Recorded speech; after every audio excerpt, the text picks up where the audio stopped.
Oi pessoal, eu sou o Kleber Fak. Olá pessoal, eu sou Isadora Almeida. Olá, eu sou o Renan Guerra. Eu sou o Nick Silva. E no programa de hoje, todo bom artista tem uma fase eletrônica. A gente vai conversar sobre artistas que decidiram se aventurar pela música eletrônica em algum momento de suas carreiras. Certo, meus amigos do Tecno? Ai, Certo, tudo! certíssimo. Mas antes, o que, DJ Nick Silva? Mas antes, você segue a gente lá no @podcast VFSM em todas as redes sociais. Se você gostar muito mesmo da gente, você pode apoiar a gente lá no apoia.se/podcast VFSM. A partir de R$5 você tem acesso ao nosso grupo fechado, com muitos madrinhos. Lá rola fofocas, rola as dicas do Kleber em sua totalidade, porque eu sei que ele bota só metade nas redes sociais. Rola fofoca, rola figurinha, rola programa antecipado, rola de tudo por lá. E você também tem acesso às nossas gravações aqui. E quem tá aqui hoje, Kleber? Hoje nós estamos aqui com o remix do Vinícius Correia, que está participando aqui com a gente, porque gravamos de última hora, em véspera de carnaval. O Renan falou, gente, eu quero ficar muito louca na segunda-feira à noite, então não vamos gravar no horário tradicional. A Isa falou, eu quero ficar mais louca que o Renan, então a gente adiantou o bloco aqui para essa sexta, na véspera do carnaval. Vamos falar sobre música, meus amigos tecneiros. Bora. Sabe aquele momento em que as guitarras dão lugar aos sintetizadores, a bateria vira drum machine e o artista decide que o futuro da música se esconde atrás de uma tela de um computador? De nomes consagrados da música brasileira, gigantes do rock internacional, hoje nós vamos conversar sobre o que motiva essa virada de chave. Foi experimentação? Foi tédio criativo ou apenas vontade de fritar um pouquinho? Misturou um aditivo ali e falou, e se eu me enveredar por esse caminho? O próprio James Murphy, quando decidiu lançar o primeiro single do LCD Sound System, Losing My Edge, em 2002, reservou um trecho da canção que é uma das minhas favoritas da banda ali, e que faz uma análise muito crítica e ácida sobre esse processo de ruptura desses artistas que da noite pro dia decidem se jogar nas pistas. Abre aspas aqui para um trecho da canção. Ouvi dizer que você está comprando um sintetizador e um arpejador e vai jogar seu computador pela janela porque quer fazer algo de verdade. Você quer fazer um disco do Yes. Ouvi dizer que você e sua banda venderam as guitarras e compraram toca-discos. Ouvi dizer que todas as pessoas que você conhece são mais relevantes do que todas as pessoas que eu conheço. Mas você já viu meus discos? As motivações são inúmeras, mas uma coisa é certa, todo bom artista, artistas grandes, artista com A maiúsculo, tem ali uma fase pela eletrônica, uma experimentação, mesmo que sutil, eles se jogam ali nas pistas. E partindo disso, eu queria começar perguntando para vocês, o que define essa fase eletrônica legítima? É apenas o uso do instrumento, uma mudança de mentalidade na composição? Vale para uma discografia inteira a partir daquele ponto? Ou um disco já está de bom tamanho? E o que a gente entende como música eletrônica? Porque hoje em dia, tem muito artista hoje em dia, por exemplo, a Jadsa, ela mescla muito elementos de música eletrônica, mas faz tecnicamente MPB, ali vai para uma outra proposta criativa. O que você acha disso, Nick Silva? Putz, eu não sei. É porque hoje, cada vez mais, é difícil encapsular um artista em uma tag só, né? Como você falou da Jadsa. Então acho que o que a gente entendia como música eletrônica, sei lá, dos anos 60 aos 80 foi uma coisa, dos 80 aos 2000 é outra e hoje em dia é outra completamente diferente. Até porque, sei lá, tipo, música eletrônica é o quê? O que é feito em software. Hoje em dia, basicamente, todas as músicas são feitas usando algum software, algum processamento eletrônico. Então, é meio borrada essa linha que define o que é exatamente uma música eletrônica, né? Então, acho que a gente Você diria que todo artista hoje é bicurioso, então. Bem isso. E concordo com o que você disse, assim, mas eu acho que nesse caso, para essa discussão de hoje, acho que a gente podia focar nesses artistas que vão full eletrônica, sabe? Sentou a mão na batida ali, não foi só meter um sintetizador, uma bateria eletrônica e foi pro mundo, né? Eu acho que dá pra gente mergulhar mais nesse sentido, né? Acho que, por exemplo, sei lá, o terceiro disco do Tame Impala, algo que de fato representou uma mudança ali pro Kevin Parker no estilo de coisa que ele foi fazer, acho que de fato criou uma mudança depois, né? Então, acho que é isso, acho que é mais ou menos nesse conceito que a gente quer seguir hoje, né? Perfeito. Minha amiga Isadora Almeida, você que é DJ da noite, você que curte uma housezinha no fim do dia ali, você que é mulher acima de tudo, você acha que para as mulheres artistas como a Gal Costa, PJ Harvey, que transicionam ali para eletrônica, essa transição costuma ser recebida mais como uma resistência, uma libertação estética ou nenhuma dessas coisas? Amigo, eu fiquei pensando nessa pergunta, porque assim, pra mim, eu sempre acho muito interessante artistas que se propõem a fazer coisas diferentes, e eu vejo, na maioria das vezes, quando um artista entra nessa era disco, como uma fase mesmo de libertação. Geralmente bate ali com algum momento pessoal da artista que, tipo, aconteceu algo e acabou resultando nessa experimentação, assim. Então eu acho muito interessante e válido ver isso, só que eu também vejo críticos, principalmente homens idiotas, que falam, tipo, baboseiras, e aí acabam falando que, X artista se perdeu. Hoje mesmo, por coincidência, o dia que a gente tá gravando, saiu uma matéria da Far Out Magazine, um cara falando sobre a Charli XCX, que o Brett, tipo, foi péssimo e blá, blá, blá, e aí eu fiquei, tipo... Meu Deus. Ai, gente, Que ressentido, tipo, né? haja Faz 2 anos paciência. desse disco já. Haja paciência, sabe? Eu acho que tem uma coisa a ver com a questão de que até a virada do século, especialmente, muitos dos críticos de música da maioria das revistas ou jornais antigos, eles tinham uma cabeça muito fechada para a música eletrônica. Eles tinham uma dificuldade muito complexa de entender que aquilo era algo bem feito, que aquilo era algo... Amigo, eu só queria fazer uma vírgula nisso que você tá falando. Eu diria mais. Eu diria que determinados grupos de jornalistas, durante um período, eles tinham um receio para qualquer outra coisa que não fosse rock. Isso vale pop, R&B, hip hop. Tinha um olhar torto para qualquer coisa que não fosse aquele hard rock clássico anos 70 e 80. Parêntese. A gente ficou parecendo esses jornalistas velhos que gostam só de rock na semana passada, pois nós lançamos um episódio sobre indie na semana do carnaval no Brasil. Ficou feio pra gente. Quando saiu, eu pensei assim, caralho, hein, isso não é a minha personagem. Entendeu? Eu tô aqui gravando esse episódio de seios de fora com glitter. Esse não é meu personagem. Meu personagem Etapa sexo. Importante. Meu personagem é a Daniela Mercury no trio elétrico com o DJ Mau Mau. Então eu não posso ser isso. Eu não sou isso, entendeu? Quero só fazer um triplo parênteses aqui, então, é que a gente grava antes. Um travessão. Não, isso é muito chat GPT. Porque a gente grava antes, né? Então a gente calculou mal quando ia ser o episódio, mas esse programa do Indie já estava gravado faz tempo. Fim de travessão. 2 pontos agora, né? Agora não, eu vou dizer ponto vírgula. Como está... Não, zoeira. A gente tava falando de mulheres e eu queria dizer que o título escolhido pelo Kleber também é uma falácia, pois todo bom artista teve uma fase eletrônica. Não, pois a Bethânia nunca teve. E ela é a maior artista. E aí? Tá bom, então a gente encerra aqui o programa. Não, é só que eu tô dizendo assim, acabou. sempre toda regra tem sua exceção. A Bethânia, na época que todo mundo tava usando tecladinhos e coisas digitais nos anos 80, tava fazendo a caralhação com a bateria eletrônica, a Bethânia falou, eu vou fazer um disco inteiro de violão e a gravadora que aceite, porque vai ser meu disco acústico. Ela inventou o acústico. Tá aí ela hoje, ninguém mais reconhece ela. Cadê ela cantando com Pedro Sampaio em cima do trio elétrico? Não tá. Se tivesse ido pra música eletrônica, talvez estivesse. Ai, por Deus. Mas quero perguntar pra você, Renan Guerra, já que você puxou o tópico MPBices aí.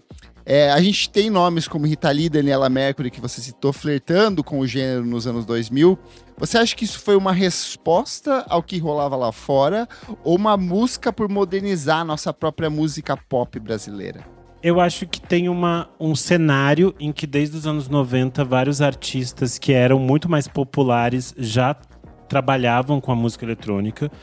A Patrícia Marques já trabalhava com a música eletrônica, por exemplo. Vários artistas pop trabalhavam com a música eletrônica, só que eles eram vistos como isso. Tipo, são extremamente artistas de rádio, não são artistas respeitados pela crítica e tudo mais. Mas eu acho que isso vira em 95, quando o Lulu Santos lança o Memê e Eu e Memê. Verdade. Eu acho que isso traz um respaldo muito forte de tipo um grande artista, muito respeitado, faz um disco muito bom. E é um disco que vende muito, é um disco que faz muito sucesso e mostra que o público está interessado naquilo. E aí eu acho que na virada do século a gente vai ter toda uma confluência de coisas acontecendo. A música eletrônica no Brasil, ela tá num momento muito rico. A gente vai ter todo o movimento do drum and bass, a gente vai ter o nascimento do drum and bossa, que é a mistura ali do drum and bass com a bossa nova, todos os trabalhos da Fernanda Porto, DJ Mark, Hamilton. O próprio movimento Mangue Beat também bebe muito de música eletrônica nessa época, assim, tanto que ele vai influenciar, vai ter o Skank bebendo de música eletrônica também, então vai ter tipo uma galera, né, circulando por isso. E é um cenário que, por exemplo, nos anos 90, as pessoas tinham uma coisa, tipo assim, quem gostava de música eletrônica não queria música eletrônica com voz em português. Isso era uma grande questão, tanto que o Zé Pedro sempre fala, quando ele começou a tocar no São Paulo Fashion Week, as primeiras vezes que ele tocava música brasileira remixada, o pessoal da moda ficava assim, tipo, ai, que merda ele tá fazendo, que bosta é essa, sabe? E aí você pensar, em 2002, o DJ Zé Pedro lança o Música Pra Dançar, que ele vai remixar alguns desses grandes nomes, inclusive a Maria Bethânia, que eu falei antes. E aí eu acho que tem esse momento de que muitos artistas estão experimentando com essa possibilidade e as pessoas passam a entender que essa é um outro campo sonoro que você pode experimentar e colocar diferentes possibilidades dentro disso. Eu acho que as pessoas durante um bom tempo tiveram determinados preconceitos com a música eletrônica, mas eu acho que quando eles veem grandes nomes experimentando com isso, flertando com isso, isso vai gerando um outro interesse, assim, porque a gente vai ter vários artistas de diferentes frentes que vão estar investindo em música eletrônica, sei lá, tipo o Edgar Escandurra, por exemplo, nos anos 90, vai super trabalhar com música eletrônica, então tem vários artistas que vão estar nesse caminho. O próprio Frejá, quando ele vai fazer aquela coletânea de versões do Roberto Carlos, que ele assina a coprodução com o Dudu Marotti, era nesse sentido, de atualizar o Roberto Carlos, e ele acaba caindo muito na música eletrônica também. Eu acho que tem uma questão aqui que vem, obviamente, influenciada pela cena estrangeira, que é a popularização do remix, que a gente pega vários discos da segunda metade da década de 90, que tem um ou dois remixes nas faixas finais, sabe? Sabe quem Às vezes era remix lançado... em 2000? Sandy Júnior, né? O disco Todas as Estações Remix. Eu tenho. E é engraçado, porque nesse caso tem algumas músicas que elas são, tipo assim, muito esquisitas, e daí porque elas são muito tristes, e aí de repente elas estão remixadas. Exato. E a gente mesmo já gravou o programa, né, sobre a era de ouro da Eurodance ali, e era uma coisa que tava super em alta, assim, na época. Todo mundo queria ocupar um espacinho na pista de alguma maneira, né? Eu acho que, assim, a maioria dos casos vira a coisa mais genérica possível, essa coisa do Sandy Júnior, por exemplo, que era literalmente a mesma melodia, a mesma base, só com uma batida acelerada por cima, assim, tosca. Mas eu acho que tinham alguns outros artistas, a própria Daniela Mercury, que você falou, que tinha esse olhar um pouco mais atento, assim, né? Eu lembro muito do Otto. O Otto é um cara que, tipo, ele lança o primeiro disco que era totalmente voltado à música eletrônica, e aí ele lança um disco de remixes em cima disso, assim, sabe? Então tinha artistas e artistas nesse processo todo, né? Mas eu fico pensando, tipo, o Sandy Júnior, por exemplo. Vocês acham que é um questionamento, porque agora eu tô pensando como fã e criança da época. Tipo assim, pra eles, eu entendo que era simplesmente um novo asset a ser vendido, certo? Sim. Tipo, era Eu acho muito que eles pra não pegar... tinham nada a falar eles não sobre tinham isso. nada a... tipo, não Eles tiveram decisão. Era pra competir com outros artistas que estavam pegando a mesma fatia de mercado que eles, era esse público jovem e que era muito mais dançante. Por exemplo, a gente tinha o SNZ, era o grande acontecimento da virada do século. Amava. E era, tipo, extremamente eletrônico, assim. Sim. Tipo, o SNZ estava ocupando a trilha sonora dos filmes do Didi, que antes era do Sandy Júnior, entendeu? Sim. Então, acho que tem essa coisa. Não é graça, Nick Silva, das melhores músicas dela é da trilha sonora do Trapalhão e a Luz Azul. A gente e você tem que ouviu aceitar. esse dia, é ótimo. Vamos aceitando. Mas daí eu tô pensando também, tipo, que nem o Kleber tava falando do Otto. Tipo, o dele daí é mais como uma expressão artística Sim. de, sei lá... De uma galera que de fato ouvia a música eletrônica, tava exato, e sintonizada, tentava buscava experimentar, emular de sei alguma lá. forma ou incorporar o seu trabalho, né? Eu acho que do caso do Otto, quando a gente pensa no samba pra burro, tem uma questão que é conectar a música brasileira com a música eletrônica de uma forma muito única. Ele cria uma sonoridade muito própria. É tipo, sei lá, a gente pensar no Tanto Tempo da Bebel Gilberto, assim. Tem coisas ali, são sonoridades, tem universos. Eu acho que a gente passa na virada do século a ter uma música eletrônica que é realmente brasileira, que é pensada com possibilidades, com nuances, que é o próprio movimento todo do drum and bass, assim, a forma como ele é tragado pelas periferias brasileiras, como ele ganha outras nuances quando ele chega na periferia de São Paulo, e alguns artistas como o Xerxes, o J. Mark vão remexer nas coisas, é muito interessante como isso vai desabrochar, sei lá, na Fernanda Porto de uma outra maneira. Então, acho que tudo isso é um momento muito rico, e aí esses outros artistas passam a também experimentar com tudo isso. É só a gente ver quantos artistas grandes nessa virada de século passam a flertar com esse gênero, assim. Sim. O próprio funk, se a gente pegasse, a gente tinha aquelas melôs clássicas do DJ Malboro na década de 80. No começo dos anos 90 ele vai para aquela coisa mais melody. Já no final da década ali com o Furacão 2000, você tem uma mudança muito drástica no tipo de sonoridade, uma coisa bem mais intensa, uma batida bem mais forte. Vai cair no tamborzão mesmo, numa coisa mais quase era pista, assim, mas tipo, de uma outra perspectiva, né? Então era uma coisa meio espírito do tempo, tava todo mundo meio que orientado a isso de alguma forma, né? Nossa, a gente ficou aqui falando de música eletrônica brasileira e a gente simplesmente não falou o nome essencial pra pensar tudo isso, que é Fernanda Abreu. Eu simplesmente lembrei. Ela é muito fundamental, porque ela tava fazendo isso desde 1990. E ela também coloca outras pessoas a conectar com isso. Quando ela regrava, sei lá, o Jorge Ben faz as versões eletrônicas, quando ela traz o Herbert Viana pra dentro dos discos dela. Eu acho que tem toda uma perspectiva ali. E quando a gente pensa na Fernanda Abreu, a gente tem que pensar que ela era, tipo, realmente uma das maiores estrelas da música pop brasileira nos anos 90, assim. Total. Todo mundo cantava Rio 40 Graus, assim, nos anos 90. Sim. Então acho que tem uma criação ali de uma identidade eletrônica brasileira, que alguns outros artistas que a gente vai citar aqui também vão beber dessa fonte que é testada ali pela Fernanda Abreu. E acho que ela põe em discussão também o uso de sample, né? Que era uma coisa que até então era bem nebulosa. Ela lança discos ali com um monte de sample. E depois, para poder relançar esses materiais e né, poder usar esses samples é uma coisa bem difícil. Mas acho que é isso, assim. Ela é pioneira em muitas coisas, inclusive no uso ilegal de sample. As nossas meninas do SNZ que tem Retrato Imaginário com sample de... Ai, sério. Da Britney Spears. E aí a versão que tá no Spotify não é tão parecida com Baby One More Time, mas a versão que elas tocam naquele Live at Planeta Xuxa. Exato! Tem com a base bafo.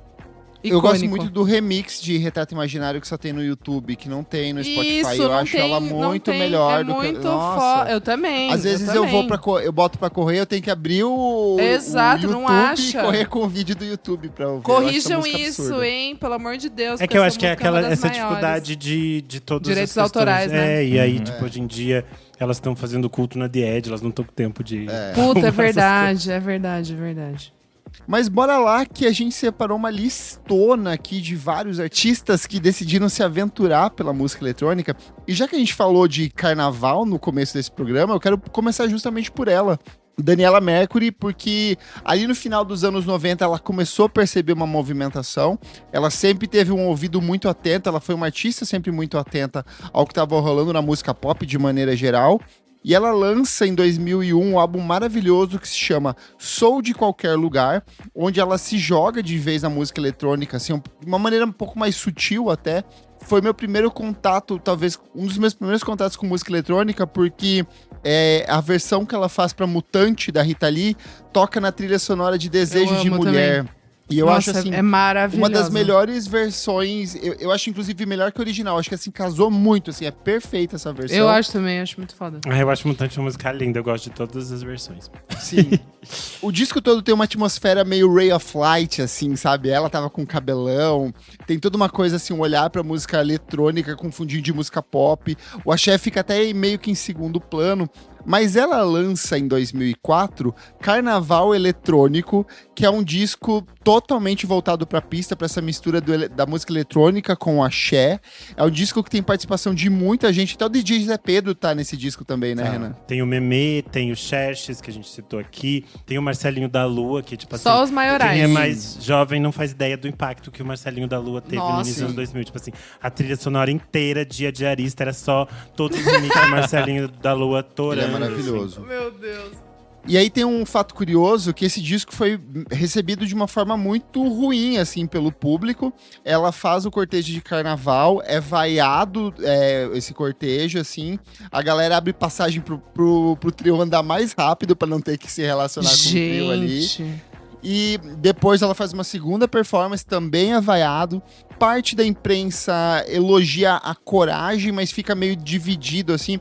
Eu sinto que é menos sobre a relação com a música eletrônica e mais uma estafa do axé, nesse momento, que a gente tá falando de começo dos anos 2000, já tava, tipo, o Tio já tava numa outra formação bizarra ali, as pessoas estavam cansadas de axé, então eu sinto que tem esse peso menos sobre a música eletrônica e mais sobre o axé em si. Mas eu tava ouvindo hoje, eu não sei se poeticamente ele é o melhor disco da Daniela Mercury, mas ele é muito bom, assim, ele é muito bem produzido, essa combinação da música baiana com essa produção eletrônica, o birimbau com drum and bass é uma coisa que, sim, funciona de um jeito muito… Literalmente berimbau digitalizado, na verdade, Nick Silva. É um baita disco, assim, recomendo muito. A Daniela Mercury tem muita coisa boa, as pessoas têm que deixar de preconceito e ouvir as coisas dela, gente. Tem muita coisa boa. Sim. A mulher fecha. E as pessoas não dão atenção porque aquela fecha, ela sempre fechou. Isso é um fato.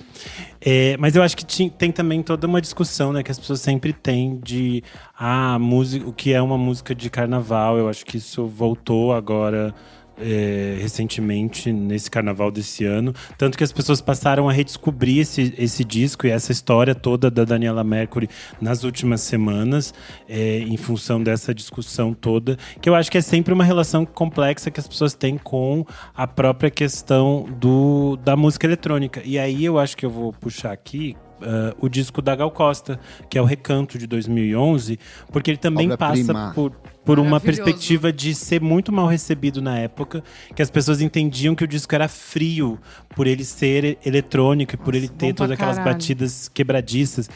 E eu acho que é para mim talvez um dos discos mais corajosos da Gal, porque ela vinha de uma fase muito difícil, que ela tinha feito coisas muito ruins na virada do século. Depois ela lança um disco que tenta colocar ela num novo espaço ali pela trama virtual, mas ela estava muito apagada. E aí o Caetano faz esse disco com ela e coloca ela num outro espaço. E é muito bonito como ela se joga nesse disco, assim, porque tem momentos em que a voz dela meio que dialoga e quase briga com essas batidas. E a voz dela tá frágil, tá entregue naquelas canções, assim. Eu acho que é um disco de extrema ousadia que tem muito a ver com essa perspectiva de experimentação da própria música eletrônica que a gente estava falando aqui. E é muito interessante porque é também um disco que faz com que muita gente se conecte a Gal Costa. Por exemplo, a partir desse disco, eu lembro de ver ela cantando Neguinho no Jô, e eu fiquei assim muito impactado com aquilo. E aí eu voltei, obviamente, para todos os 70, 80 da Gal, e aí é um absurdo, você fica enlouquecido, porque a voz da mulher era uma das maiores coisas que a gente já teve neste país. Já fomos um país um dia.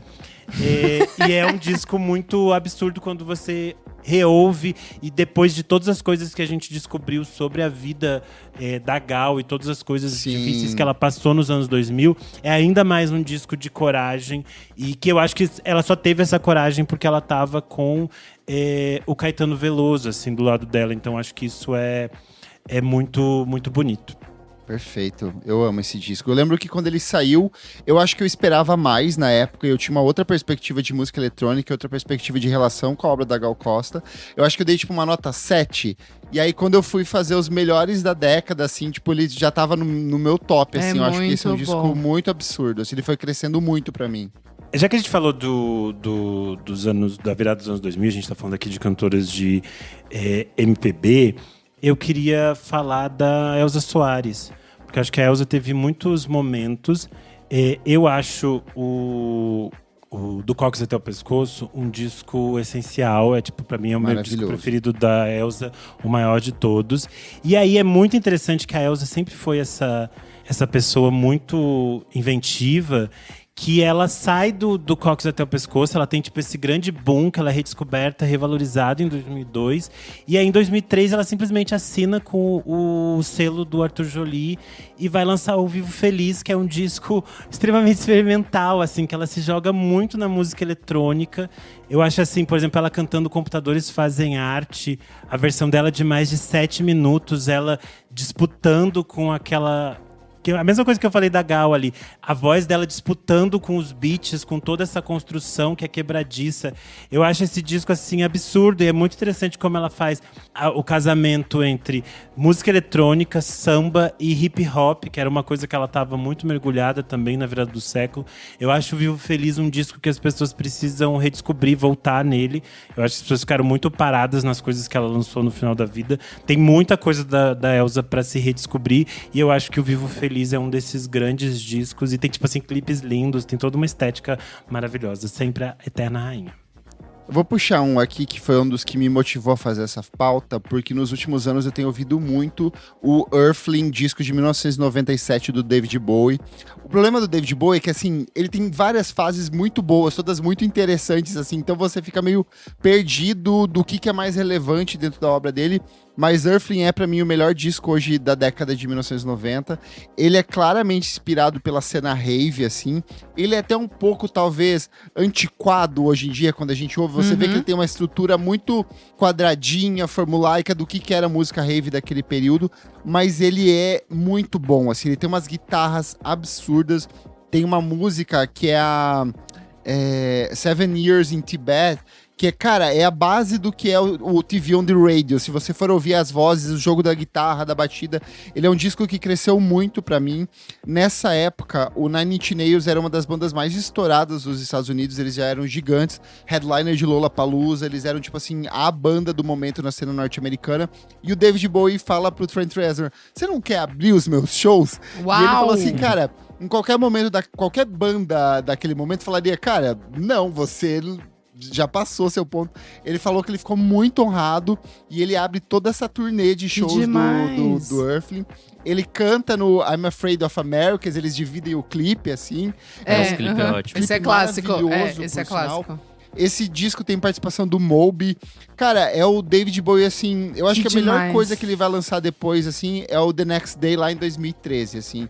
Hoje eu vejo que esse disco... Até logo depois da morte do Bowie, eu organizei toda a discografia dele.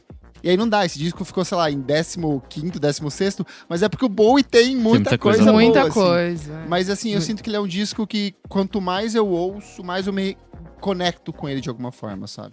Eu queria puxar um aqui, que acho que todo mundo vai junto de mão dada, que é o Walking Wounded, do Everything But The Girl. Ah, muito bom. Pelo simples fato de que é uma, né, tipo, é uma dupla que tava ali fazendo aquele sophisti pop, né, toque de trip hop, mas daí quando é lançado o remix, né, de Missing, do Amplifier Heart. E aí que a banda, tipo, realmente vira, né? Porque eles estavam quase acabando, assim, a gente já contou essa história aqui. Eles iam acabar, eles já estavam, tipo, era meio que o último disco. Tipo, e é muito surreal, que daí depois eles voltam eles com o Walking Wounded. Né? Exato, sim. Tipo, e é exatamente o tópico, assim, de hoje, assim, tipo, o quanto a música eletrônica pode levar uma banda pra um outro lugar. E eu acho muito interessante, porque depois eles vão pra uma coisa ainda mais eletrônica no tempo. Exato. E o Fuse, que é a volta, também é muito eletrônico, assim. Muito, então muito. Pista realmente, assim. E, tipo, é muito legal porque ver a alma da banda florescer muito pelo aumento do BPM, é muito interessante, assim, tipo... Não, o que eu ia dizer, assim, tem uma edição do Clássicos VFSM que Renan e eu gravamos há muitos anos, eu recomendo que vocês ouçam, mas nisso que você puxou, é uma transformação não apenas sonora, como estética, porque eu acho que a estética aquela capa vermelha com ela se maquiando no carro, assim, os Foto clipes, tudo... Do fotógrafo brasileiro, agora esqueci o nome dele, mas é um fotógrafo brasileiro. Mário Testino, não? Não, Mário é um Testino outro não é cara. brasileiro. Não é Mário Testino. Enfim, é um baita disco, assim, estética, musicalmente, liricamente, assim, impecável. Como a Isa puxou o Everything But The Girl com o Walk Wounded de 1996, a gente tem um episódio específico, VFSM 372, que é a era de ouro do trip hop. E o trip hop basicamente muda a vida de todo mundo. E eu acho que o trip hop é o grande ponto aqui para que muitas pessoas entrem no seu momento eletrônico. Então a gente vai ter de 97 ao final de 98... Todas as mulheres que eu gosto vão ter o seu disco de música eletrônica. A gente vai ter a Kylie Minogue lançando o Impossible Princess, que é o disco indie dela. Nossa, absurdo! Com muito trip hop. A gente vai uma ter das melhores capas dela também. Sim, bafo. A gente vai ter a Janet Jackson com The Velvet Hope. Tudo! Mais fundo. E ela usa... E é muito interessante, porque ela usa a música eletrônica, o trip hop, pra fazer talvez o seu disco mais íntimo, que ela fala de coisas muito dolorosas, aquela figura da Janet Jackson muito sensual, que depois ela ainda vai explorar de novo nos discos subsequentes. Aqui fica de lado e ela vai tipo, por uma coisa assim, lidando com a minha depressão. E aí tem... Todo mundo tem o seu disquinho. Em 1998, Tori Amos lança From the Choir... É muito difícil falar. From the Choir Girl. É tipo a garota do coral do hotel. From the Choir Girl. É difícil de falar isso. Mas enfim, é um disco excelente da Tori Amos. É um desses assim que quando as gays redescobrirem, elas precisam redescobrir. Porque daí, tipo assim, é porque as pessoas ficam assim, a Tori Amos tocando 3 piano com a xereca. E é uma coisa que ela faz sempre, bafo, sempre tá tocando. Mas aí o ponto é que aqui ela tá tocando 3 piano com a xereca e mais uns beats em cima. E é um bafo, é o grelo assim. batendo ali, ó. Tum, tum, Sim, tum, esse disco assim é excelente. Raspberry Swell. Eu nunca ouvi, tipo, vou assim, ouvir. Absurdo de bom. She's Your Mas fala Cocaine. da maior de todas, Renan. Enfim, esse disco da Tori Amos é um bafo. Todas as nossas meninas estavam ali nessa turma, né? Que tava fazendo as suas coisinhas. E, obviamente, quem vai fazer as suas coisinhas de trip hop? A mãe. Minha mãe, PJ Harvey. Que aí ela vai lançar o Is This Desire. Is This Desire, Renan? Is This Desire. E sabe o que eu vou contar? As coisas da PJ Harvey, ela tem muitos discos e são todos bons. Mesmo os discos que eu acho, tipo, mais ou menos, tipo, Her, eu ainda gosto. Eu sabia que você ia falar desse, eu também acho mediano. Mas o ponto tudo é bom. Só que o ponto, o Is This Desire, ficou, tipo, durante muito tempo era um disco que eu ouvi, eu gostava, mas eu nunca tinha ficado psicótico. E eu sempre fico psicótico com todos os discos da PJ Harvey. E aí, esse ano, na virada do ano, eu fiquei psicótico com esse disco da PJ Harvey. Daí eu fiquei ouvindo ele, assim, full. Eu ouvi esse disco, assim, umas 50 vezes em janeiro. E é realmente, assim, tudo muito absurdo. Porque é muito interessante como toda a logística sombria, dramática, íntima da PJ Harvey funciona e casa muito bem com esse caminho que ela opta aqui. Eu acho que ela experimenta de uma forma muito boa. E esse disco tem, tipo assim, coisas absurdas, assim. Tem músicas lindas, tem clipes... The Wind, porra. Incríveis, assim. The Wind é maravilhosa, a Perfect Day Eliza é maravilhosa, Joy é maravilhosa. Nossa, tem muita coisa boa. É um disco, assim, absurdamente lindo. Toda a estética dessa fase, um bafo. PJ Harvey sempre a eterna rainha. Eu queria aproveitar que você puxou essa coisa de artistas que eram do rock, que caíram na eletrônica no final dos anos 90, porque a gente tem pra todos os lados. Por exemplo, a gente tem o Smashing Pumpkins, que vinha ali de uma coisa meio mesclando com grunge, com uma coisa bem hard, prog, sujona. E eles lançam também em 98 o Adore, que é um disco que olha pra música gótica, mas com esses elementos de música eletrônica também, assim. Até quando a gente pensa no Oasis, o Liam vai cantar com o Chemical Brothers nos discos deles, né? Putz, então ele vai aí ser for puxado puxar, ali também. então tem vários. Ih, Chemical Brothers dá tipo, pra fazer até uma quem lista. quem não entrou de fato com os seus discos ia cantar nos trabalhos dos outros artistas, Sim, sabe? Eram sim. vozes que circulavam. Tem a Beth Orphan também, ela vai cantar com o Chemical todo Brothers. mundo, cara. Todo Chemical mundo Brothers, vai eles acabar de são um jeito ou reis de de outro pegar, ali. de pegar, tipo, pessoas que você não diria que cantariam uma música eletrônica e lá estão eles. O YouTube vai fazer isso também com o Pop de 97. A fase clubber techno deles ali. Eu amo essa turnê que todo mundo acha meio A galera flopada. odiava, né? Odiava, mas eu acho um muito bafo, louco. acho camp, como diria a Renan É que eu acho Guerra, meio adoro cafona, eu olhar. acho que já beira o bad camp, entendeu? É que eu acho que o Bono sempre beira o bad camp, entendeu? Esse é meu Ele problema chega com um o Bono. pouquinho depois Para! sempre. Porque, né? tipo assim, quando a Bethânia e a Ana Carolina usam aquele óculos com o filtro colorido, a Marisa Monte usa, eu acho tudo Isso é cool, muito entendeu? tosco. Eu acho um bafo. Agora, quando o Bono usa, já fica feio, entendeu? A Marisa Monte com aquele negócio rosa, eu acho luxo. Ana Carolina tirando, assim, pra seduzir a Maria Bethânia, eu acho luxo.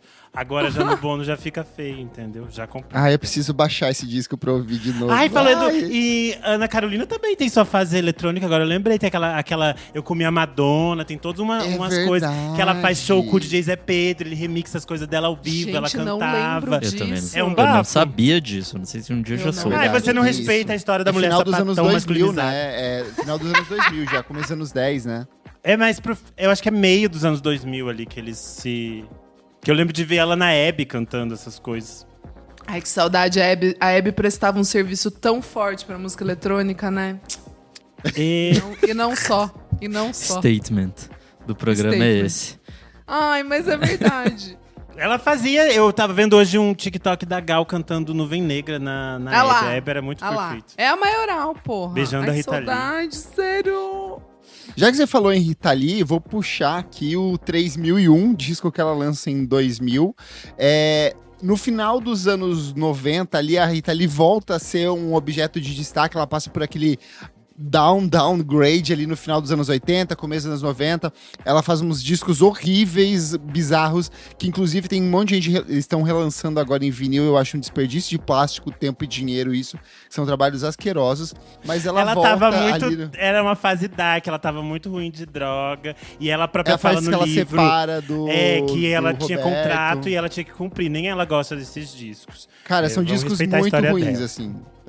Mas no final dos anos 90, ela vem com um espetáculo ao vivo muito foda, ela começa a ficar em alta de novo, e ela lança 3001, que é esse disco bem... Cara, eu tenho certeza que ela ouviu o David Bowie com o Earthling, porque ela era apaixonada pela ela obra era do muito Bowie, e ela apaixonada falou, por ele. eu preciso fazer o meu disco de música eletrônica, tanto que tem vários elementos muito característicos, mas ele é um disco muito bom. Pra mim, ele tá no top 10 dela, assim, fácil. É muito interessante ver a forma como ela dialoga com a música eletrônica, assim, de um jeito muito único dela, com humor, com provocação e com um batidão torando, assim. E é uma redescoberta dela para toda uma geração, assim. Eu lembro do impacto de ver ela na Globo vestida de cobra cantando Erva Venenosa, assim. Era tipo assim, Maravilhosa. babilônico. Pagu na abertura do programa Charme da Adriane Galisteu. Isso mudou vidas. Enfim, eu acho que é uma fase muito interessante e ela grava coisas muito legais. Tem ela junto com o Patufu, tem ela regravando o Itamar Assunção. Eu acho que é um momento muito legal, assim, e muito interessante. E eu acho que o mais importante é que ela estava se divertindo muito. Ela estava muito felizinha Sim. nessa fase. Assim, é uma Tava. fase muito boa pra ela. É o nosso momento clean girl dela. Eu quero puxar um aqui que foi uma das maiores quebras Então de puxa. expectativa pra mim, que foi o Bon Iver com 22 A Million, de 2016. Ai, bafo. Ele tinha lançado em 2011 o Bon Iver, e em 2008 o Forever Forever Ago, que eram dois discos muito, muito calcados no folk, assim. E aí, nesse de 2016, ele quebra completamente com essa estética, assim. Mas ele dá um cheirinho, porque ele fecha o Bon Iver de 2011 com Beth Rest. Ela é uma música que ela começa meio folk e ela termina com uns sintetizadorões, assim, uma coisa meio... E pra mim já ele falando tinha assim, alguma coisa de sintetizadores Então, no disco que desse também- Bon Iver aí. Então, tem muito da camada do sintetizador. Nesse final de disco, ele fica bem mais destacado, Mas o que talvez você esteja confundindo é quando ele lança o EP, o Blood Bank, em 2009, que daí ele já vai brincando com algumas coisas de música eletrônica ali. Tanto que o Kanye West vai samplear Woods pra fazer no disco dele. Então, assim, já começa a ter esse diálogo. E tem o fato de que o Bon Iver, ele é aficionado por rap. Vários artistas de rap adoram ele. O Kanye West adorava ele, assim. Então ele acaba meio que sendo natural essa transição. Mas concordo com você, é uma quebra de expectativa porque é um som totalmente distorcido, estranho. Eu acho que é o meu favorito dele, assim. Eu amo eu esse gosto disco, muito, eu amo de assim. paixão. E é isso, ele retorce tudo, assim, tipo, a voz, a batida, o violão, que era uma coisa muito presente, tá presente aqui, Sim. mas de uma maneira torta e esquisita. Enfim, acho que é um discão, assim. E acho que mais um Sim. que passa por isso também é o Panda Bear, com o Person Pitch, de 2007, que ele tá no Animal Collective trabalhando com coisas anteriormente relacionadas ao folk, experimentando com 1000 coisas, mas nesse disco ele pira, assim, e faz uma coisa nova, que inclusive apontam como começo da T-Wave. Tipo, é um dos epicentros ali. Um monte de samples, sobreposições. Esse disco, a Pitchfork fez um vídeo clássico. A Pitchfork tinha uma série de vídeos curtinhos de 5 o minutos que Liner eles Notes, analisavam era a bem obra. legal. Isso. E tem um sobre o Panda Bear. E aí eles discutem muito sobre essa relação do uso de sample, de como ele ia picotando as coisas. E até se você abre o encarte desse disco, ele faz. Ele agradece a várias pessoas, inclusive, por exemplo, o Daft Punk, que era uma influência muito forte pra ele. E por conta desse disco, o Panda Bear vira meio que um queridinho de vários produtores. Ele vai trabalhar com o Daft Punk mais tarde.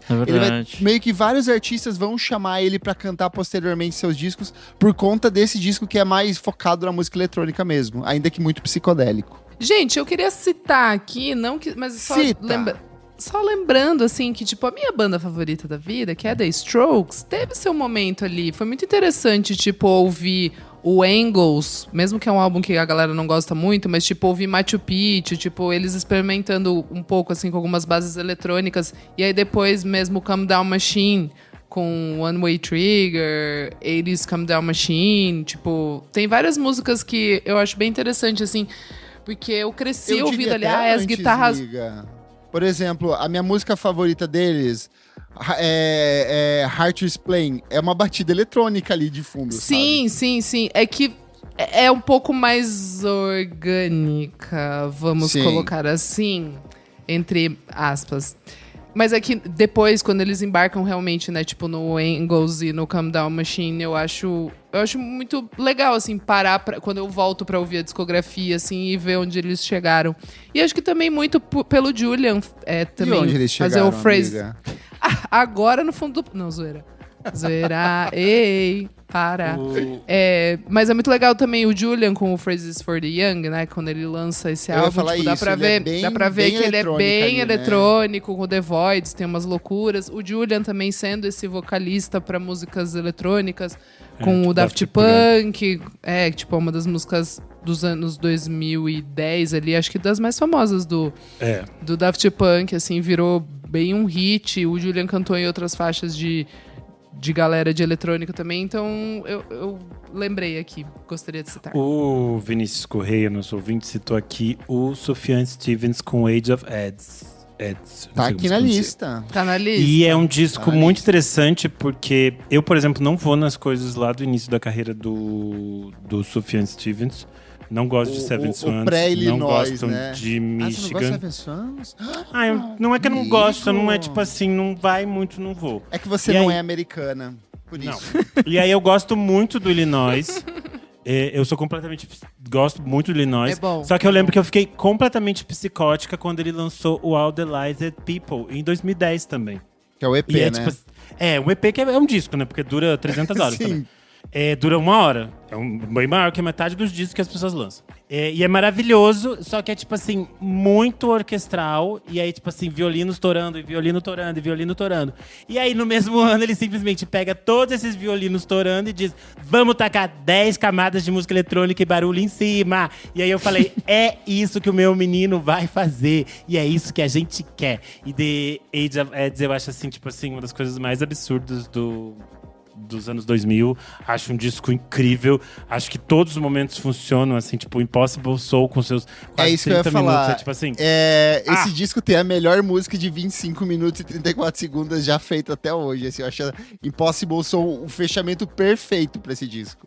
Eu acho capa é Vesúvios, chique, eu acho né? Futsal Devices, tudo too much, tudo muito legal. Ai, acho que tem tô um baixando tudo que a gente tá diálogo falando hoje com o pop, que é muito interessante. Acho tudo assim, o bafo dele, bafo, o homem deu o nome. Queria trazer um aqui que também foi uma das bases para essa pauta há muitos anos atrás e que na época foi muito disruptivo, que é o Radiohead com o Kid A de 2000. Lembrando que o Radiohead vinha de uma sequência de obras muito voltadas ao rock, era uma banda meio deslocada, paralela do Britpop ali, eles seguiam por uma via muito particular. Eles lançam o OK Computer em 1997, vira a grande banda do momento, assim, eles viram uma coisa, tipo, muito absurda. E, cara, isso foi uma coisa que consumiu muito, principalmente o Tom York, ele sentiu pressionado por conta dessa relação do público, da mídia, ele passa por um bloqueio criativo de mais de um ano, a banda meio que fica assim... Caralho, vai acabar a banda, o que a gente faz agora? O cara tá travadaço ali. E aí eles começam a mesclar jazz, as orquestrações do Krzysztof Penderecki, né, do compositor polonês, com música eletrônica. Eles voltam para as coisas do Aphex Twin, voltam para as coisas do Boards of Canada, para toda a produção da Warp Records ali, e eles voltam com o Kid A, que tinha como proposta ser um disco que era para causar estranhamento nas pessoas, era um disco que era para afastar o público, era um disco que eles não queriam que vendesse, só que tem um efeito totalmente contrário, as pessoas simplesmente ficam seduzidas por esse disco, a mídia fica encantada, o público fica fascinado, o disco vende horrores, assim, e reposiciona toda a estética do Radiohead, tanto que a partir do Kid A, a gente vai ter uma proposta muito mais voltada para música eletrônica, o próprio Tom York depois vai lançar o The Razor em carreira solo, mas tudo que eles lançam posteriormente vem muito disso e pauta muito da produção dos anos 2000, assim. Tem muita gente que começa a beber desse som mais etéreo, mais experimental, atmosférico. Então, assim, eu acho que ele é um disco bem emblemático para essa virada de anos 2000. E ele sai nos anos 2000 também, o que é bem significativo, né? Bom, eu vou trazer aqui a minha mãe, a Noine, porque eu acho que a Noine and the Johnsons sempre foi muito conectado a essa coisa orquestral. I Am a Bird Now é, tipo, dos maiores discos do século XXI, ponto. A voz da mamãe é um absurdo. E aí, quando ela fez esses flirts com a música eletrônica, sempre foram muito ricos. Blind, com Hercules and Love Affair, uma das maiores músicas do século XXI também. Sim, Quando ela testou eletrônicas mais estranhas junto com o Coco Rose, tipo, também funcionou super bem ali nos anos 2000. É muito bonito. E é muito interessante quando ela decide fazer o seu primeiro disco solo, né, sem o And the Johnsons. Ela vai para um outro lado, assim. Ela se junta ao One Tricks Point Never e ao Hudson Mohawk. E é muito interessante porque ela decide... Ela disse numa entrevista que ela se inspirou especialmente na forma como a música eletrônica funcionava nos anos 80 para as comunidades LGBT para lidar com a pandemia de HIV/AIDS, e que a dança e a música eletrônica era uma forma de lidar com isso. E é muito interessante que ela fala numa entrevista para Pitchfork, que ela diz assim: a raiva é um ponto de partida muito divertido para se expressar. As expressões de raiva sublimadas em algo belo são revigorantes, especialmente se você sentir que está dizendo a verdade. E é muito fantástico, porque esse disco tá fazendo agora 10 anos. E ele segue assim, sobre tipo, ele na semana passada, inclusive.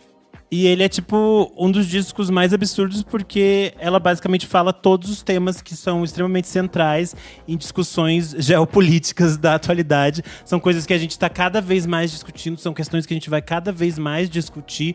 Eu lembro que quando o disco saiu, algumas pessoas falavam que o disco era meio fatalista, que ela exagerava em algumas coisas, tipo a música que ela falava mal do Obama. E eu assim, a mamãe tem que falar mesmo, e tem que falar mal de todo mundo mesmo, e fala mesmo, e põe o dedo na ferida. E ela fez assim, toda essa fase é muito absurda, todos os clipes são absurdos. Eu acho que o clipe de Drum Bomb Me, tipo, com a Naomi Campbell ali, que a Naomi Campbell sempre está absurdo. Em todas as situações de crime, a Naomi Campbell está lá, é muito simbólica ela estar nesse clipe. Enfim, acho tudo muito fantástico. Tem uma coisa que a gente falou no programa todo hoje aqui, que é muito curioso, que são pessoas mais velhas entrando na música eletrônica. Gente com 50 a mais, 60 a mais, assim. Eu acho muito curioso essa redescoberta dessas pessoas a partir da perspectiva da música eletrônica. E eu queria puxar um bloquinho aqui de vários artistas que já em sua idade um pouco mais avançada testaram o gênero. Queria começar pelo Leonard Cohen com I'm Your Man, de 1988. Cara, esse disco, assim, é absurdo, é um dos melhores da carreira dele, recomendo muito que ouçam.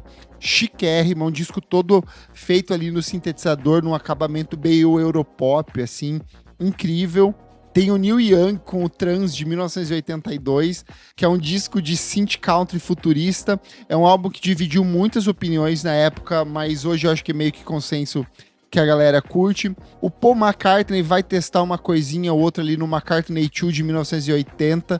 Tem coisas bem interessantes ali, ainda que muito incipientes. E aí eu queria fechar essa trinca da galera mais velha com a Jussara Marçal e o Delta Estácio Blues, de 2021. Muito bom. A Jussara sempre foi uma pessoa muito transgressora em tudo aquilo que ela se propôs. E nesse disco ela vai ainda mais além, que ela traz esse olhar que pega a música do Delta do Mississippi, que é o blues, com a música das escolas de samba, e ela cria esse paralelo onde tudo se cruza num remix completamente estranho, distorcido, muito único. São músicas muito difíceis. Tem Baleia, que é uma música mega complexa. Renan e eu tivemos a honra de entrevistar a Jussara numa edição do Por Trás do Disco, onde ela falou de todos esses processos, assim. E eu acho que é um disco muito foda, tanto que a gente vai ter uma sequência de outros artistas vindo com obras muito inspiradas no Delta Estácio Blues. O Colinho, da Maria Beraldo, a gente vê que vem disso. O Hella, do Negro Léo, vem muito dessa perspectiva. Então é interessante como essa inserção do elemento eletrônico meio que abre caminhos para outros artistas também testarem isso, né? Eu quero falar também de um abre-alas aqui, que é o Primal Scream, com Screamadelica. Então pode passar. É um disco que levou o rock para as pistas de dança, né? Tipo, é uma mistura de rock psicodélico com acid house, disco, rock eletrônico, tudo uma malucagem ali no comecinho dos anos 90, que era isso, assim, a Inglaterra estava vivendo seu momento de rave, e aí, né, esses malucos do rock falaram, e por que não a gente levar também aqui o rock pra lá? E foi um negócio que deu muito certo, assim. Só puxar o papel do Andy Weatherall, que é o produtor que remixa Loaded. E aí, e aí ele que meio que guia a perspectiva do Primal Scream. Ele já faleceu, mas ele deixou assim uma produção riquíssima, um dos melhores remixeiros de todos os tempos, assim. Sim. Eu achei que você ia dizer. Só vou puxar aqui o papel fundamental do êxtase. Também. Basicamente é isso, né? Também. Inglaterra toda. O êxtase que eles tomaram na virada dos anos 80 para os 90 na Inglaterra. Gente, mudou exato. o mundo. Mas o Andrew Weatherall, ele é o maioral, assim. Foi ele que deu essa pitada aí na cena inteira. Deve ter usado também, enfim, várias coisas. Eu vou puxar a Adriana Calcanhoto, porque eu acho que tem muito a ver com o que a gente falou no início do programa. A gente falou da Fernanda Abreu, a gente falou do Otto, do Nação Zumbi, do Mundo Livre S.A., todos esses artistas que estavam fazendo esses flertes. A Adriana Calcanhoto era muito próxima do Otto e do Nação Zumbi. Ela aparece no clipe de Bob do Otto, eu adoro que ela tá dançando com o Parangolé. É bem nessa fase que depois ela vai, nesse disco específico que eu vou falar aqui, que é o Marítimo, o disco abre com o Parangolé Pamplona. E é muito raio, interessante. Né? Muito bizarro. E é muito interessante que ela faz essa conexão com o universo poético que ela já vinha explorando na Fábrica do Poema e desde os Senhas, e ela expande isso com a música eletrônica. Eu acho, assim, pista de dança dela e do Ali Salomão, assim, uma das coisas mais absurdas que ela já fez. Acho muito triste. Nessa o techno, pista de dança. O techno. tem Dançando, que também é excelente. Tem a versão dela pra Por Isso Eu Corro Demais. Tem Vamos Comer Caetano, que é, tipo assim, excelente também. Nossa, tudo! Ai, essa música é muito boa. Esse disco inteiro é muito bom. Acho que a própria forma como ela usa os beats meio delicados em Vambora. É tipo assim, absolutamente lindo. Lelê. Acho tudo muito lindo em Marítimo. Depois ela segue conectada No com Cantada, né? a música eletrônica. Ela vai usar muito no Cantada e também vai aparecer de novo no Maré. Mas acho essa fase muito simbólica e muito bonita, porque eu acho que é muito o olhar da Adriana Calcanhoto pra música eletrônica, assim. E é muito interessante porque esse disco da Adriana Calcanhoto é de 1998. E o Pedro Alexandre escreveu sobre o disco da Daniela Mercury, que a gente falou no início, o disco de música eletrônica, falando que se a Daniela Mercury tivesse conseguido fazer aquele disco de música eletrônica que ela fez nos anos 2000, nos anos 90, talvez ele tivesse mudado os rumos da música brasileira. Só que ela estava presa em coisas de gravadora. E ela tinha esses contratos que ela não tinha tanta liberdade para fazer o que a Adriana Calcanhoto faz. Tanto que tem a entrevista clássica da Bethânia na Playboy, que eu adoro, que perguntam para ela sobre a Daniela Mercury e a Adriana Calcanhoto. Ela fala, as duas são coisas diferentes. Isso era nos anos 90, né, gente? Ela fala, as duas são coisas diferentes. Daniela Mercury tem pernas lindas, canta muito bem, mas a Adriana Calcanhoto assusta as gravadoras quando ela entra em estúdio. Era isso que ela fazia nos anos 90. Maravilhoso. Eu queria encerrar esse programa puxando por um disco que vai pro sentido oposto. A gente deu pitadas dele ao longo da conversa aqui, que é o Daft Punk. Porque em 2013 eles lançam Random Access Memories, que é um disco que vai no sentido oposto ao que a gente falou hoje no programa inteiro. Porque o Daft Punk vem como uma dupla de música eletrônica. Batidona, produção, sample, picotadinho, mestres do sampling, por sinal. E aqui eles decidem fazer o contrário disso. Eles decidem voltar para as origens da música eletrônica, lá nos anos 70, da música disco, e ao invés de ficar sampleando, eles decidem tocar. Eles tocam todos os instrumentos, gravam tudo, sintetizador, coisas analógicas rolando mil. Tem Julian Casablancas, tem Panda Bear, que a gente falou aqui, tem Pharrell Williams tocando junto com eles, tem o pai ali, os pais da música eletrônica, que é o George Moroder. Então, assim, é interessante ver essa mudança de perspectiva da galera que sai do sintético e vai para uma coisa mais orgânica. Tanto que é um disco que deu muito certo, vencedor do Grammy de melhor álbum de 2014. Encerra ali a carreira da banda de uma maneira muito interessante. E mostra como todas essas coisas estão entranhadas, o orgânico, o sintético, o fluido. Quem quiser experimentar com a música eletrônica, que experimente. Quem não quer, que não experimente. Mas eu acho que, assim, todo bom artista, com exceção da Maria Bethânia, tem sempre ali um pezinho. Eu estou esperando o disco de Spoken Word da Maria Bethânia. Imagina ela só falando poemas e alguém fazendo batidas em cima. Ia ficar um bafo. Eu quero fechar, vamos fechar com isso, assim, já que você puxou Maria Bethânia ali. Queria que cada um de vocês, meus amigos, escolhesse um artista que nunca se aventurou pela música eletrônica e que vocês gostariam de ver um disco ali flertando com esses elementos. Quer começar, Renan Guerra, além da Maria Bethânia? Além da Maria Bethânia, eu gostaria que a Ivete Sangalo fizesse um disco bom de novo e eu ia gostar de ver ela fazendo algo com música eletrônica. Mas teria que ser um bom produtor, nada de Pedro Sampaio. Tinha que ser uma coisa bem assim, alguém bem babilônico, assim, ela trabalhando com Gui Borato, um Zopelar da vida, sabe? Ia ser um bafo. Gostei. Eu queria ver a Led Luna fazendo umas paradas totalmente eletrônicas. Ela já tem, né, amor? Ela já tem algumas canções. Eu vi esse show eletrônico dela, eu vi 10 vezes, era um bafo. Que ela própria fazia o textão. Foi a vez que eu briguei com duas meninas brancas no show, porque elas ficaram conversando. Porque a Lued tava contando a história dela, que durante muito tempo ela teve preconceito com a música eletrônica, ela não entendia. E aí até quando ela chegou em São Paulo e ela se conectou com o Niak, ela entendeu que a música eletrônica é negra e que ela passou a ir na discopédia, ela passou a dançar. E aí eles fizeram o show que eles faziam juntos, que era um bafo e era tudo de bom, que era o Niak soltando as bases e ela cantando em cima, né? Que é a que tá no Mundo Remix. Era esse show que ela fazia. Eu acho que eu vou barbarizar aqui, tipo, sei lá. Barbariza. Se joga no êxtase, amiga. Adoraria, sei lá, ver o Dead Fish fazer uma faixa de música eletrônica. Sabe, uma banda tipo de hardcore que, enfim, se permitisse ali fazer alguma coisa. Ou, sei lá, pode ser também tipo o Blake Mills e o Pino Palladino, que eles fazem jazz e coisas com guitarras, e aí eles colocassem algumas bases eletrônicas, sabe? Tipo, fazer uma coisa bem, assim, diferente. Eu gosto muito quando o artista muito barulhento se mete com música eletrônica. Então, hardcore. Eu vou num sentido oposto, que eu quero ir no sentido de um disco de remixes.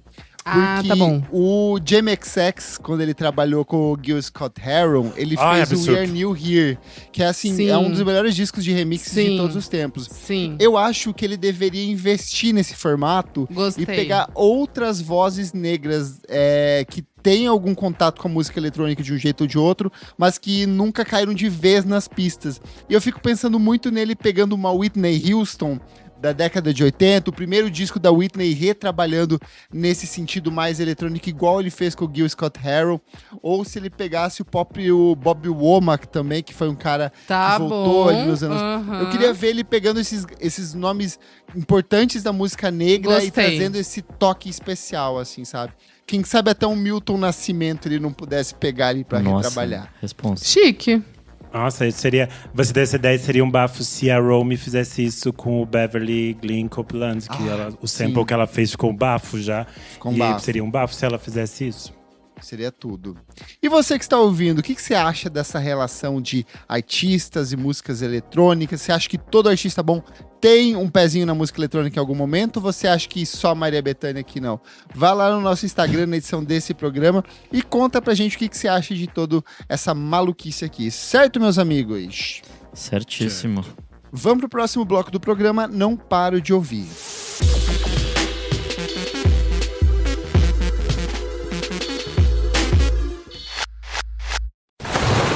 Raise the rudders! Raise the sails! Raise the sails!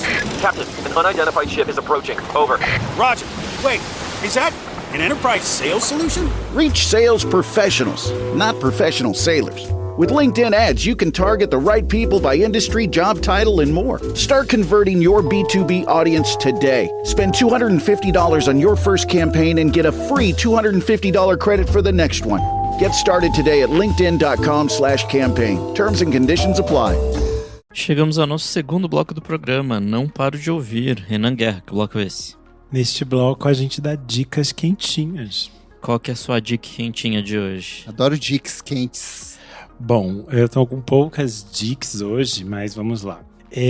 Yasmine Hamdan, que é a dona de um dos meus discos preferidos de 2025, que eu citei por aqui já algumas vezes, o I Remember I Forgot, lançou agora uma versão club para a faixa More.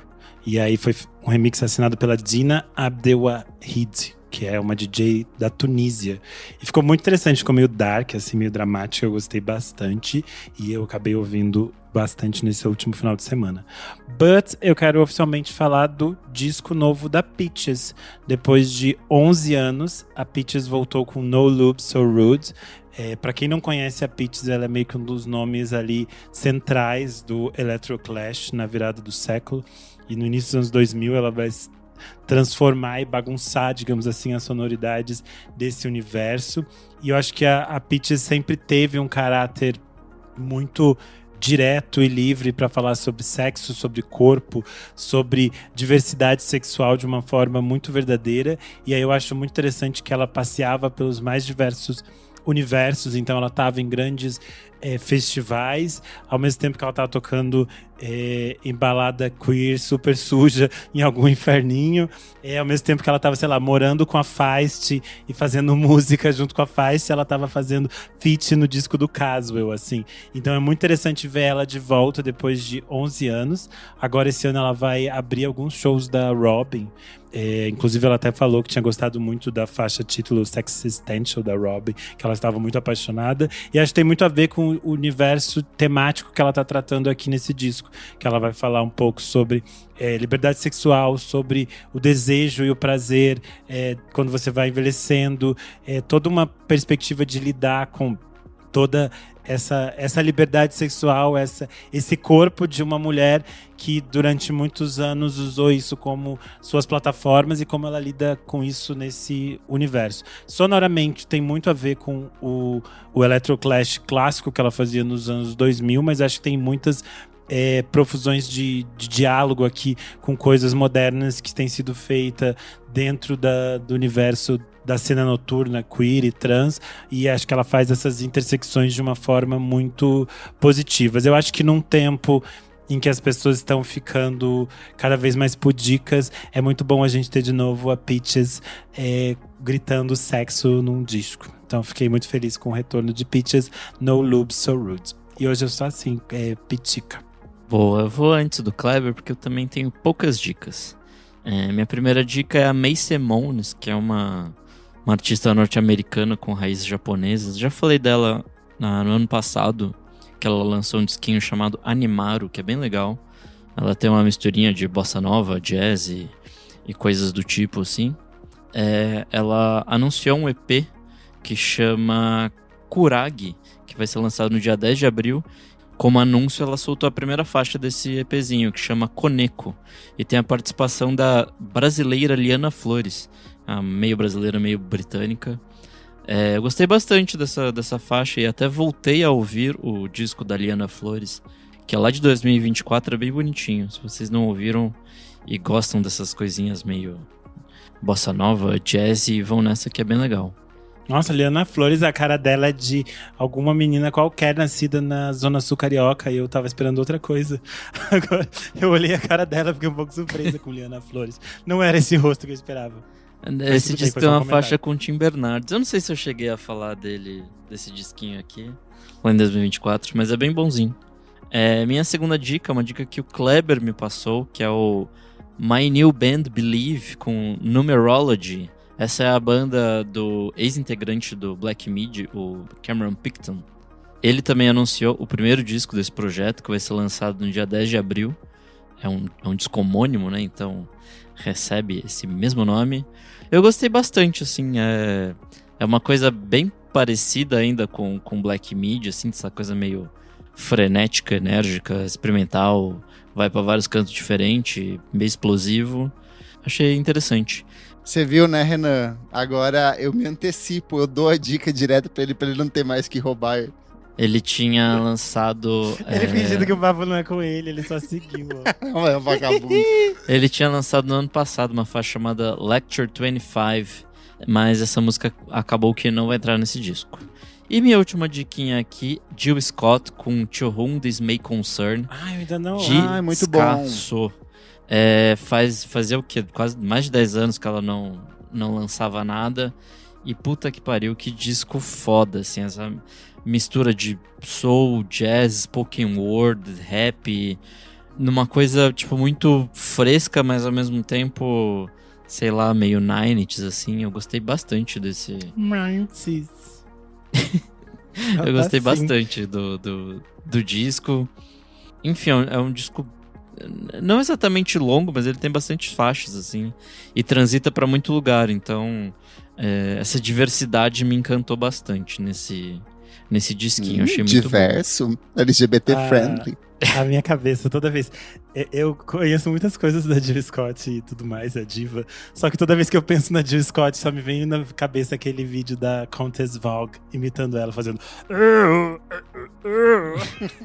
E é muito engraçado, porque eles falam...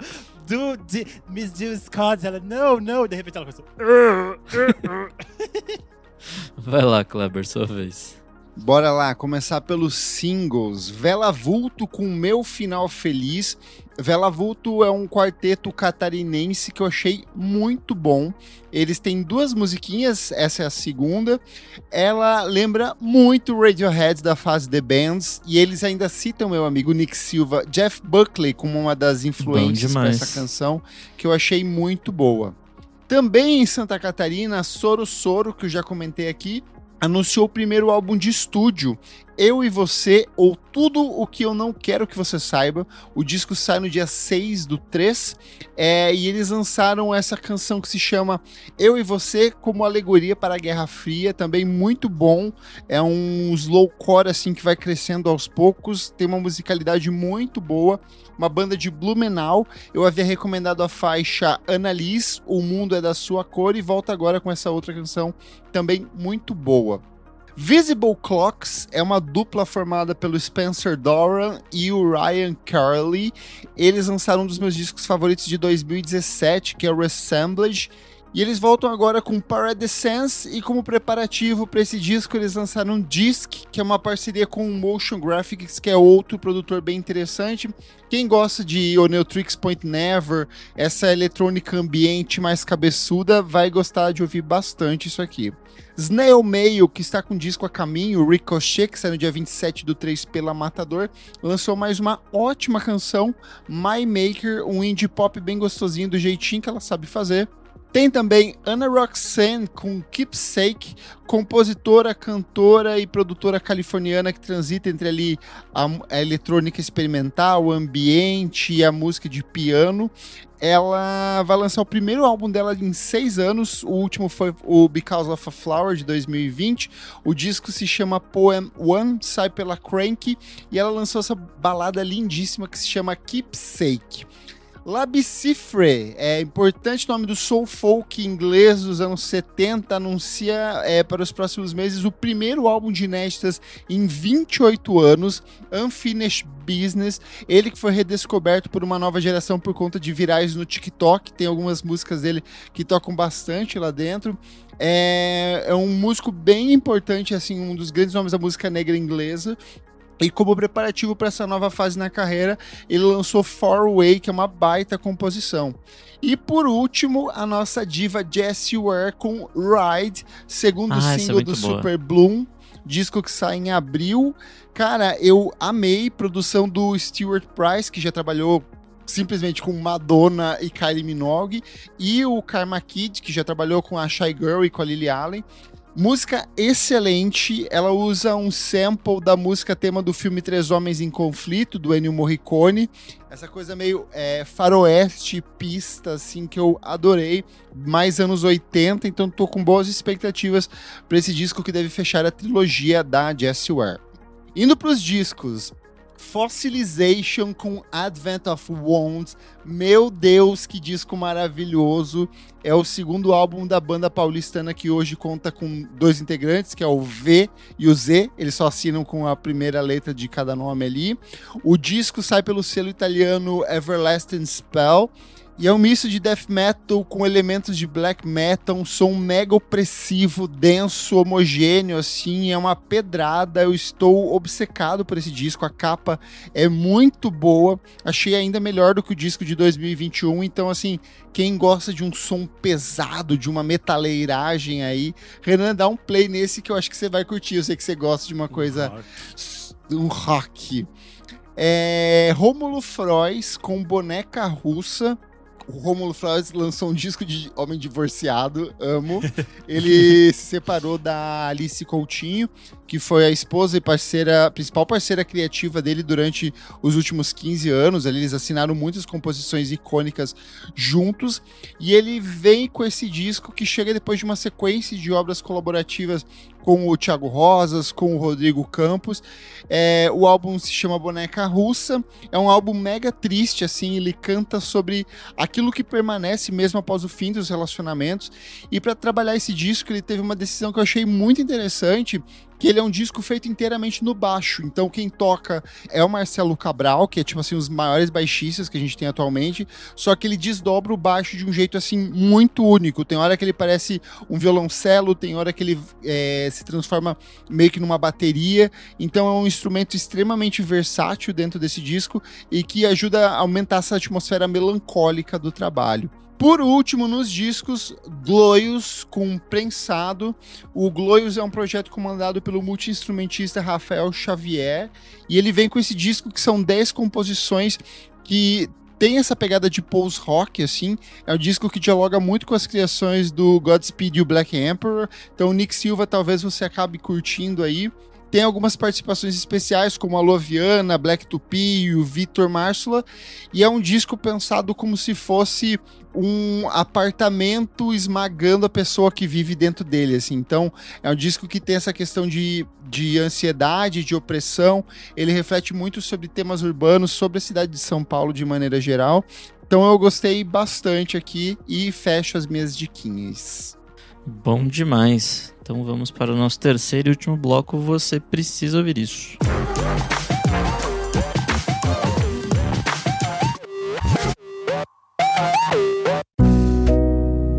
The world moves fast. Your workday, even faster. Pitching products, drafting reports, analyzing data. Microsoft 365 Copilot is your AI assistant for work. Built into Word, Excel, PowerPoint, and other Microsoft 365 apps you use. Helping you quickly write, analyze, create, and summarize. So you can cut through clutter and clear a path to your best work. Learn more at Microsoft.com/M365 Copilot. This episode is brought to you by Redfin. You're listening to a podcast, which means you're probably multitasking. Maybe even scrolling home listings on Redfin, saving homes without expecting to get them. But Redfin isn't just built for endless browsing. It's built to help you find and own a home. With agents who close twice as many deals, when you find the one, you've got a real shot at getting it. Get started at redfin.com. Own the dream. Chegamos ao nosso terceiro bloco. Você precisa ouvir isso. E que é este bloco, Nick Silva? Nesse bloco, a gente dá dica do que vier na cabeça. E o que veio na sua cabeça? Eu tô na minha fase anime. Eu estou assistindo vários. E agora eu quero falar... animado. Quero falar de mais um, que é o Solo Leveling. Esse é, na verdade, um desenho coreano, baseado num manhwa, que é tipo um mangá coreano. E ele basicamente acompanha a trajetória do que eles chamam de o caçador mais fraco da humanidade. E aí, nesse mundo aí, tipo, do nada começaram a abrir uns portais malucos e vem, tipo, demônios e bichos esquisitos pra Terra. E aí criaram esses caçadores que basicamente recebem poderzinhos divinos pra enfrentar esses bichos. Só que aí é meio que você nasce com um poder e nunca consegue subir. Mas aí o Song Jin-woo, que é o protagonista desse anime, ele consegue evoluir, tipo, ele muda de nível. Uma coisa bem parecida com um videogame, assim. Então, tem toda essa dinâmica dele treinando e tudo mais pra enfim, subir de nível e conseguir enfrentar bichos mais fortes, assim. São 2 temporadas da Crunchyroll até agora. É muito bem animado, é muito bem feito. Pra quem gosta de Sword Art Online, One Punch Man, coisas do tipo, vale a pena. E é isso. Boa. Menino Kleber, qual a sua dica de hoje? Quando a gente não tem dica, a gente requenta a dica, não é isso que você sempre fala? Bom demais, isso aí. Que, na verdade, isso eu roubei do Paulo Gustavo apresentando o programa matinal, como se ele fosse Ana Maria Braga. Aí, ó, requentando.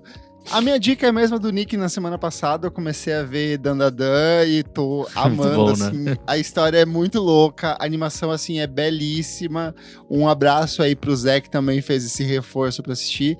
Tô adorando, é muito engraçado, assim.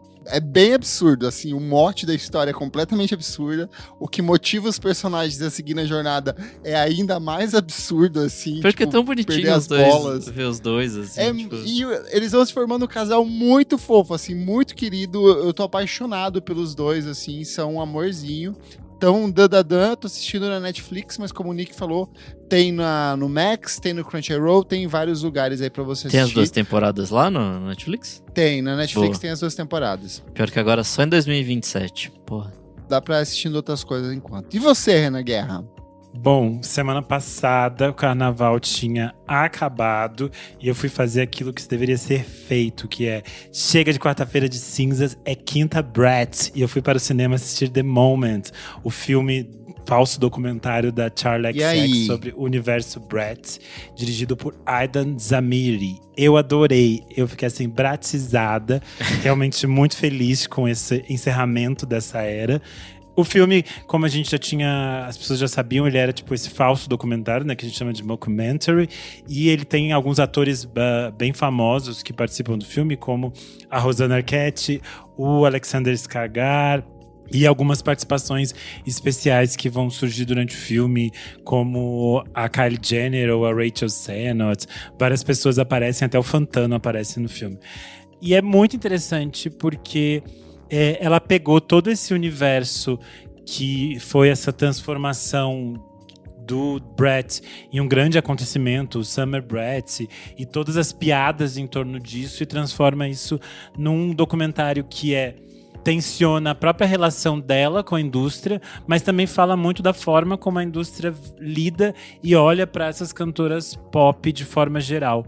É muito engraçado o filme, eu acho que ele funciona muito bem para quem não é versado em todos os multiversos da quinta deep web das fãs de diva pop, mas ele ganha muita mais graça para quem é completamente maluca, que nem a gente que tem 30 horas de tela. Todas as gays com 30 horas de tela vão ficar enlouquecidas com todos os memes, porque ela vai fazer, tipo assim, referência a tudo que é possível. Tipo, sei lá, a gay usando camiseta de comunista que can dump na plateia, ao Fruits da Marina, ao deboche dela com a Taylor Swift, tudo vai estar lá.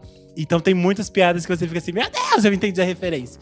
E aí você dá muita risada. Mas além disso, é um filme muito interessante sobre todo esse universo da indústria pop mesmo, e como muitas vezes eles tentam sugar até a última gota todo esse universo. E ela própria faz piada do que foi feito em torno do Brat, que nem ela mais aguentava, eu acho, todo esse universo.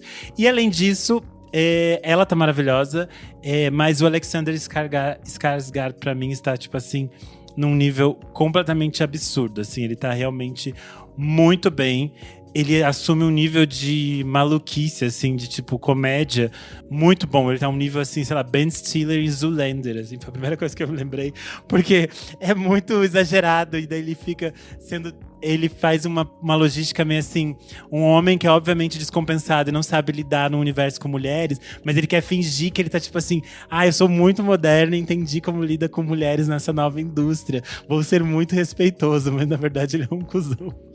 E aí tem muitos momentos muito engraçados, é um filme assim pra se divertir, eu acho que ele funciona muito bem nessa logística. As críticas ficaram meio mistas, né, meio divididas, mas é que eu acho que sei, às vezes as pessoas esperam vão ali no filme querendo encontrar o que não é o filme, porque o filme, obviamente, o universo da Charli XX nunca foi pra se levar tão a sério, pra às vezes rir de si mesma, é isso que ela faz durante o filme, mas eu achei o filme muito, muito bonito, tem até momentos que dá pra chorar, que eu chorei.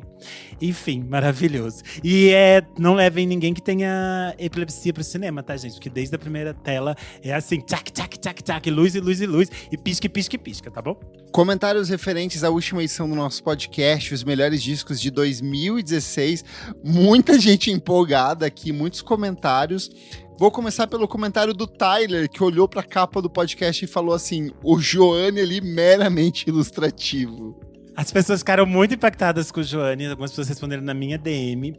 Mas o comentário que eu mais gosto é um que foi feito aqui pelo Matheus Neto, da Bruxa de Abracadabra, no Blue Sky. Ele comentou, foi babado esse ano. E daí vem acompanhado de um gif, que é a Ana Lúcia Torre. Não sei onde ela tá, se tá em alma gêmea, alguma coisa espiritista.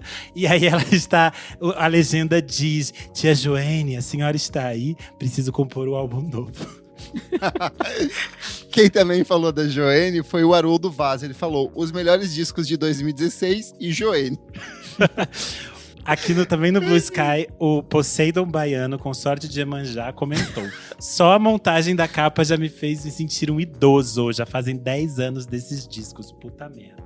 Comentário do Guilé, ele falou, um que eu ouvi muito na adolescência e é desse ano foi o Dreaming Room, da Laura Mula. O Renan tá certo, nós charteiros, e eu diria mais com o Renan aqui, escateiros, sofremos com o Lemonade no Tidal. 3 anos depois ele foi pro Spotify e entrou pro top 10 maiores estreias na plataforma. Lavou um pouco a alma.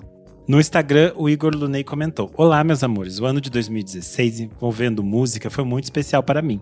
Além desse tanto de álbuns incríveis que vocês mencionaram, como rolaram as Olimpíadas aqui no Rio, a cidade inteira ficou em clima oficial de festa por umas 2 semanas, com o governo realizando um festival de música com palcos em diferentes locais daqui, incluindo no Boulevard Olímpico, onde estava a Pira Olímpica. Eu, que era bem pobre nessa época, pela primeira vez pude assistir a shows de vários artistas, dentre eles a Mamundi, que foi meu predileto, Preta Gil, Dudu Nobre, Johnny Hooker com a Elza Soares, Alice Caymmi, Fernanda Abreu, Nina Becker e Paralamas do Sucesso com Nação Zumbi. Sinto que muito do meu amor por música brasileira foi formado ali e que Eterno Verão da Mamundi se tornou uma trilha sonora daquele momento. Abraços. Eu amei esse comentário. Comentário fofo. Comentário aqui, ó. Do Santiago. Um que eu ouvi muito em 2016 foi o Vroom Vroom da Charli XX. Tomate podre na Pitchfork que deu nota 4.9. Se lesse o site Mioso Indie nessa época, ia haver um 8.0 lá. O Olho Ouvido comentou: senti falta de 2 grandes ícones da era fora Temer, citando as putinhas aborteiras e as divas do hit. Chamas pretem, as viadem. É com essa galera aqui eu quero andar. Comentário da Mariana Abraão, aqui ela falou: não ironicamente, tinha 16 anos em 2016. Meu Deus, crime! Dito isso, Lemonade e Anti, maiores atos de 2016 pra mim. O Jefferson Tafarel comentou: o tanto que eu ouvi Tropics naquele ano. Se não me engano, foi o ano que a Lineker lançou um EP também. Eu acho que eu cheguei a citar que ela tinha lançado. Você falou do Remonta, né? Eu acho que o EP do 2015. Comentário do Gus, ele falou: edição fila do INSS, apenas aposentados. Solange, Frank Ocean, Rihanna. Larissa.Gonçalves comentou: um álbum que pegou na minha mão e esteve muito comigo em 2016 foi o Sales LP, da Sales. Todas as músicas são simplesmente maravilhosas, carinha chorando. Tão bom esse disquinho. E por último, aqui no Spotify, um comentário que eu rachei o bico quando eu vi. Comentário do Rubens, ele falou: a mesma empatia que tenho pelo macaquinho Punch, eu tenho pelo Nick Silva em todo santo episódio. O mais sofrido e humilhado aqui, coitado dele. Pra fechar no Instagram, o Pedro Teixeira comentou: o Joane tá fazendo o que aí, gente? Risos. Você tem que aceitar o impacto do Joane, gente. Muita gente passou a usar chapéu rosa por causa dela. Eu amo que eu coloquei de propósito só pra ver a reação das pessoas. Engajou, e a galera cai engajou. muito no bait. O impacto, até hoje elas ficam aí, ó, sofrendo por causa do Joane, gente. Vamos aceitar. Eu sou @KleberFak em todas as redes sociais e você também pode acompanhar o meu site musicainstantanea.com.br. Eu sou _Renan Guerra em todas as redes. Você lê meu Substack toda sexta-feira e é isso. Eu sou @Nick Silva nas redes sociais e é isso aí. Não esquece de seguir a gente nas nossas redes sociais, @podcastvfsm em tudo. Siga a gente na sua plataforma de streaming favorita, avalie, compartilhe. Siga também a nossa amiga Almeida Dora, ou Almeida Dora _ nas redes sociais dela. Ela que, infelizmente, estava com um pelo encravado na língua e teve que fazer uma cirurgia de última hora, assim. Então ela não pôde participar, mas quem sabe daqui 2 semanas ela já se recupera para falar, ela que tem uma língua muito peluda aí. E se você for Você é nojento! Porca! E se você for um maravilhoso, uma pessoa melhor do que as outras, apoie a gente no apoia.se/podcastvfsm. Por apenas R$5 por mês você tem acesso ao nosso grupo fechado para apoiadores. Ouve vários programas com antecedência. Essa semana passou um caminhão assim, despejou assim, ó, de uma vez só. E você também participa aqui, ó, das gravações ao vivo, como Rodrigo Berg, Danilo Ferreira, Fabrício Neri, Pedro Coelho e iPhone Mariana. Muito obrigado pela sua audiência e até a próxima edição do nosso programa. Tchau, tchau. Tchau.